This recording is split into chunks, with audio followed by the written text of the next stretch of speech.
Hi all, welcome back to my channel. எல்லாரும் எப்படி இருக்கீங்க? நான் நல்லா இருக்கேன், நீங்களும் நல்லா இருக்கீங்கன்னு நம்புகிறேன். இது என்னோட second vlog, my evening routine after work. அதுதான் நான் ஷேர் பண்ணியிருக்கேன். ஸ்கூல் முடிஞ்சு வீட்டுக்கு வந்ததும் ரெஃப்ரெஷ் ஆகிட்டேன். எங்கத்த வீட்டில் தான் இருந்தாங்க. ஸோ டீ போடுறியான்னு கேட்டாங்க. நானும் ஓகேன்னு சொல்லிட்டு ஸ்டவ் ஆன் பண்ணி பால் எடுத்து வச்சுட்டேன். 2 பேரும் கிச்சனில் இருந்தோம்னா பேசிகிட்டே இருப்போம், எதையாச்சும் ஒன்று பேசி சிரிச்சுட்டே இருப்போம் எப்பயுமே. நான் டீ காஃபியே குடிக்க மாட்டேன். ஆல்ரெடி லாஸ்ட் வீடியோலேயே சொல்லியிருப்பேன், சுகர் கட் டயட்டில் இருக்கனால டீ காஃபி எதுவுமே குடிக்க மாட்டேன், வெறும் மில்க் மட்டும் தான் குடிப்பேன். அதனால் எனக்கு ஃபஸ்ட்டு பால் எடுத்து வச்சுக்கிட்டேன். பால் நிறைய இருந்தனால வேற ஒரு பாத்திரத்தில் மாற்றி தான் டீ போடுவோம் எப்பயுமே. நான் டீ போடுறதுக்கு எப்போ கிச்சன் பக்கம் போனாலுமே எனக்கு அவ்வளோ ஒரு மாதிரி இருக்கும். ஏன்னா டீ, அது கூட பிஸ்கெட், ஒரு பேக்கெட் பிஸ்கெட் சாப்பிடுவேன், அவ்வளோ நல்லாயிருக்கும். ஸ்பூனை போட்டுட்டு அந்த டீக்குள்ளே பிஸ்கெட்ஸையும் போட்டுட்டு சாப்பிட்டு இருந்தேன்னா இப்போ டீ காஃபி பக்கமே போகிறதில்ல. அப்படி ஆயிடுச்சு சூழ்நிலை. ஈவினிங் எப்போவுமே எங்கள் அத்தைக்கும் ஹஸ்பண்டுக்கு மட்டும்தான் டீ. எங்கள் மாமா வரமாட்டார், அவர் நைட்டு தான் வருவார். ஸோ அதனால் 2 பேத்துக்கு அளவாக தான் டீ போடுவேன். நாங்கள் வீட்டில் எப்போவுமே வரமல்லி ரோஸ்ட் பண்ணி பவுடர் பண்ணி வச்சுருப்போம். அதில் ஒரு 2 ஸ்பூன் ஆட் பண்ணிக்குவோம். டீ குடிக்கும்போது சீக்கிரம் நல்லா டைஜஸ்ட் ஆகும்னு எங்கள் மாமா சொல்லுவார்.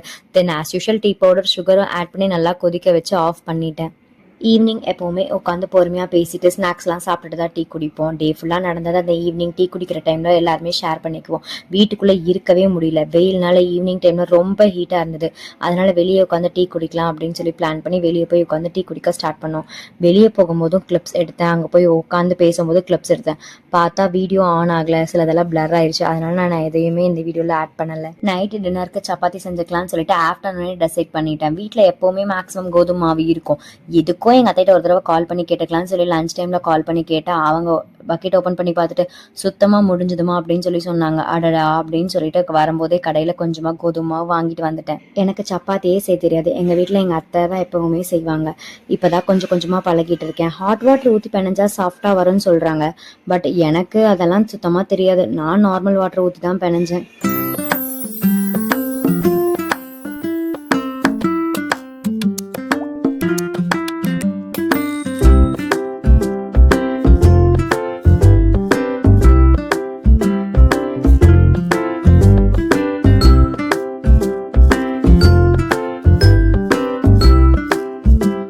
எங்கள் அத்தை இட்லி பேட்டர் ரெடி பண்ணுறதுக்காக கிரைண்டரில் அரிசி போட்டிருந்தாங்க. அதில் தண்ணி இருக்கான்னு அப்பப்போ போய் செக் பண்ணிக்கிட்டேன். தண்ணி இருந்தாலும் சொல்லுவேன், இல்லைனாலும் சொல்லிகிட்டே இருப்பேன். ஏன்னா எனக்கு அதை பற்றி ஒன்றும் தெரியாது. அதனால தான். நெக்ஸ்ட் துணி மடிக்கலான்னு சொல்லி 2 பேரும் பேசிகிட்டே துணி மடிச்சிட்டு இருந்தோம். எங்கள் அத்தை எப்போவுமே நிறைய சீக்ரெட்ஸ்லாம் என்கிட்ட ஷேர் பண்ணிகிட்டே இருப்பாங்க. அப்படியே பேசிகிட்டே துணியெல்லாம் மடித்து வச்சுட்டு கையோட எடுத்து வச்சிடலாம். இல்லாட்டி சோஃபாவில் அது அப்படியே இருக்கும், இல்லாட்டி கொண்டு போய் ரூமில் வச்சுன்னா அது சேர்லேயே 2 நாளைக்கு அப்படியே இருக்கும். அதனால் கையோடு எடுத்து வச்சிடணும் அப்படின்னு சொல்லிட்டு துணியெல்லாம் கொண்டு போய் ரூமில் வைக்க ஸ்டார்ட் பண்ணிட்டேன். எங்கள் அத்தையும் அவங்க ட்ரெஸ் எல்லாம் எடுத்து அவங்க ரூமில் வச்சுக்கிட்டாங்க.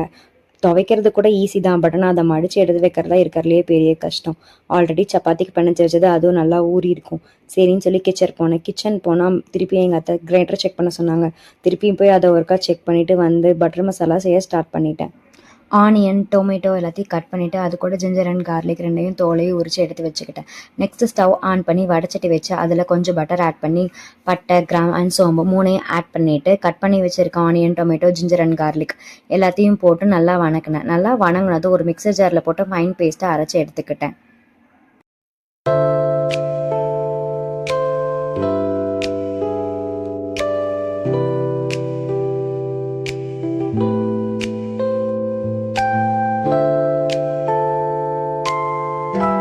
நெக்ஸ்ட்டு திருப்பியும் வடைச்சட்டி வச்சு அதில் கொஞ்சம் நல்லாவே பட்டர் போட்டு காஷ்மீரி சில்லி பவுடர், தென் சால்ட்டும் ஆட் பண்ணிவிட்டு கட் பண்ணி வச்சுருக்க டோஃபோஸையும் உள்ளே ஆட் பண்ணி நல்லா வணக்கிட்டேன். அதை நல்லா வணங்குதுமே ஆல்ரெடி அரைச்சி வச்சுருந்த பேஸ்ட் எடுத்து அது கூட ஆட் பண்ணிக்கிட்டேன். கொஞ்சம் வாட்டரும் மிக்ஸியும் கழுவி அந்த வாட்டரையும் கொஞ்சம் உள்ளே ஊற்றி நல்லா கொதிக்க விடணும் அப்படின்னு சொல்லி கொதிக்க விட்டு கூட கொஞ்சம் கரம் மசாலா, தென் சால்ட் மட்டும் ஆட் பண்ணி நல்லா கொதிக்க வச்சுக்கிட்டேன். அந்த ஆயில் பிரிஞ்சு வரும்னு என் ஃப்ரெண்டு சொல்லியிருந்தா. அப்போ தான் ஆஃப் பண்ணணும்னு சொல்லி கலரும் கூட சொல்லியிருந்தா. சரி, அது ஒரு பக்கத்து கொதிச்சுட்டு இருக்கட்டும், சரி நம்ம சப்பாத்தி ஸ்டார்ட் பண்ணிடலாம் அப்படின்னு சொல்லி சப்பாத்தி உருண்டை பிடிக்க ஸ்டார்ட் பண்ணிட்டு நல்லா கொதிச்சிருச்சு. கூட கொஞ்சம் க்ரீம், தென் கஸ்தூரி மெத்தையும் போட்டு நான் ஆஃப் பண்ணி வச்சுட்டேன். ஸ்மெல் நல்லா இருந்தது, கலருமே சூப்பராக இருந்தது. எனக்கு சப்பாத்தி பெருசாக சுடவே தெரியாது. எங்கள் அத்தை தான் எப்போவுமே சுடுவாங்க. சாஃப்டாக இருக்கும், ரவுண்டு ஷேப்பாக வரும். நான் சுட்டா எல்லா ஷேப்புமே வருது. ட்ரையாங்கிள் ஷேப் வருது, ஸ்டார் ஷேப் வருது, ஹார்ட் ஷேப் வருது, எல்லாமே வந்துச்சு.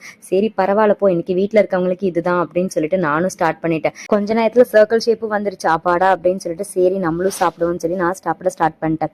டேஸ்ட் வைஸ் நல்லா தான் இருந்துச்சு, பட் ஆனால் டோஃபு ரொம்பவுமே ஹார்டாக இருந்தது. இன்னைக்கு இவ்வளோ தான். நெக்ஸ்ட் vlogல சந்திப்போம். Stay happy and stay tuned. Bye.